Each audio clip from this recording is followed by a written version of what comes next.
Hi, I am Joy, and there's always joy in cooking. Today we will make something nice and healthy. Wow. We will make whole wheat pandesal. Okay, so I have here 2.5 cups of whole wheat flour. I will combine it with 2.5 cups of bread flour. And then I will just put it here in our mixer.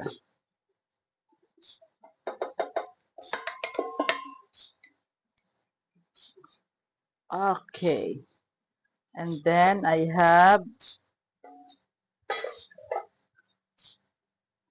1/4 cup of sugar. 1/4 cup milk, evaporated milk. 4 teaspoons yeast. 1 teaspoon salt.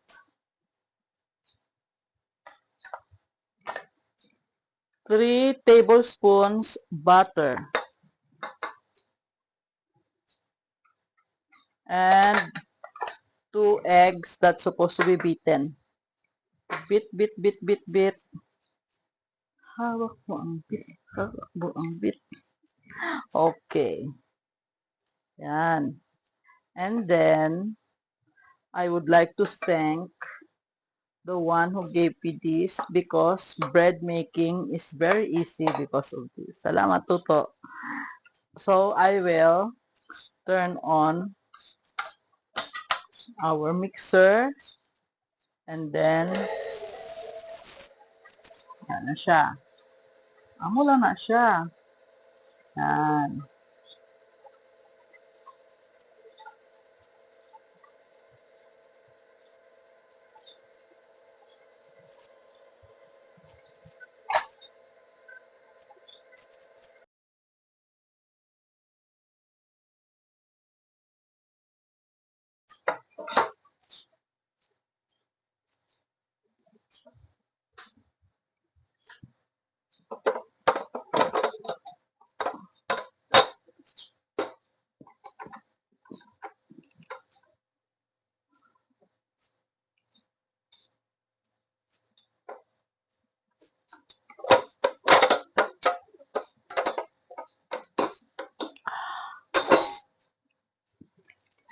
This is our dough.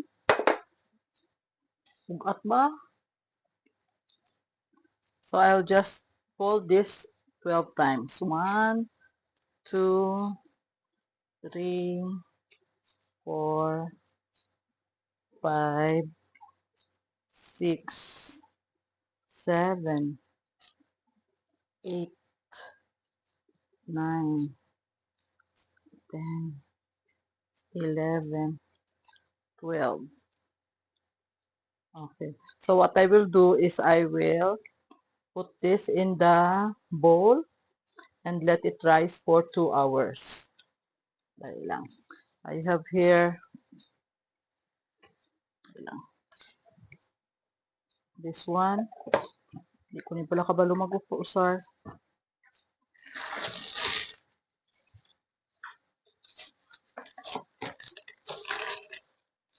Hindi ko kabalo mag-cut. Dali lang. Hindi ko kabalo mag-cut. So, this will rise for 2 hours. Dali lang gid ha. I'll show you later. So I have deflated. It turned out into something like this. So we will now make into this one into balls and then we will cut it up to 50 grams. 41, 60 naman. 56. No, okay. So what we will do is again, bulog-timbulog naman. So, we'll roll this. Bulog-timbulog. Uti, no? Sige lang, it is fun. Okay.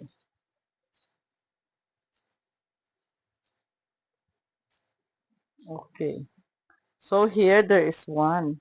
Another 50 grams. Dali lang. Kay damo pa natin. Urubraho na 50 grams. Oh. 36.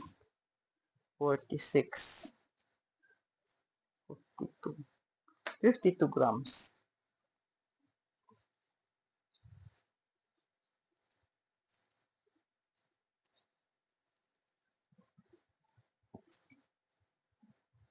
Okay, so dali lang. Mabalik lang po kay damo pa ako brown nga 50 grams. Okay. Let us again wait for this to rise. I made 12 small buns. And then, this one is a bigger one. Mas tako siya. Yeah. So we will wait for another 2 hours for this to rise.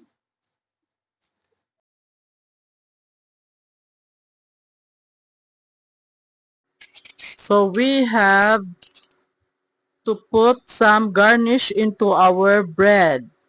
There, I have added some rolled oats into our bread. So the first thing to do is to roll it into the water and then add some rolled oats into the bread, which will be baked in a few minutes. So the first thing is you soak it with water and then roll it over the oats until it is fully covered.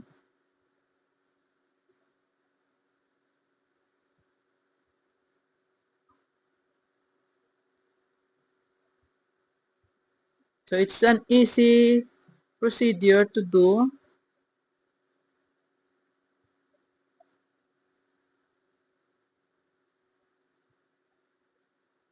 So we still have more to cover with rolled oats.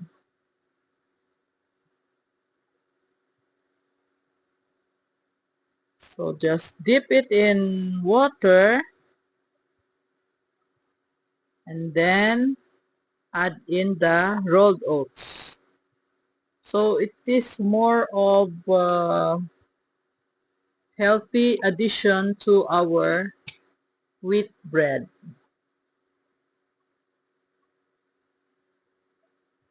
You will notice if you bite into it, there will be crunch because of the rolled oats.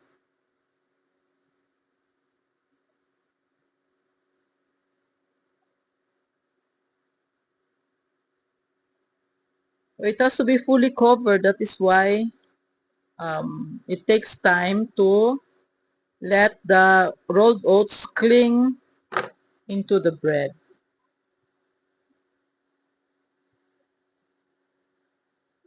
So we still have some more left.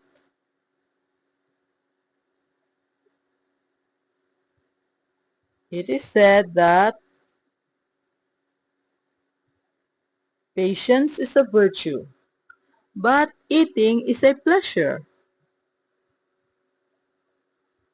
Eating gid siya. But this is a healthy food.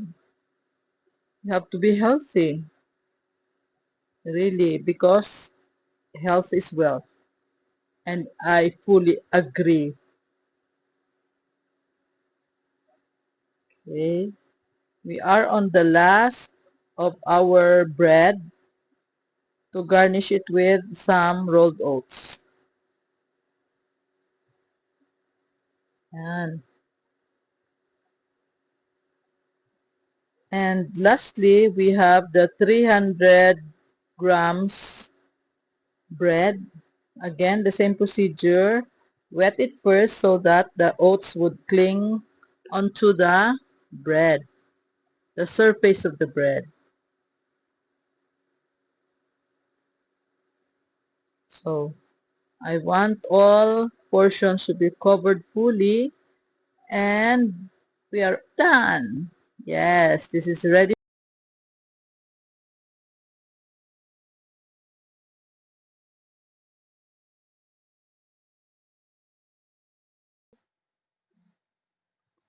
I have here our whole wheat pandesal. It is pandesal and it is whole wheat. So let us try to open it. Okay. And then on the side, I have made some ano ni, ang olive oil and balsamic.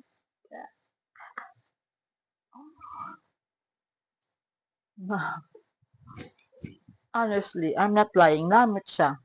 Okay? So, how many did I make? 1, 2, 3, 4, 5, 6, 7, 8, and 11, 12, and the 13th is the big one. So, I will just eat this for the rest of the week. So, kung gusto nyo, you can come over and then we will share together with this balsamic vinegar with olive oil. Thank you for watching. Have a nice day.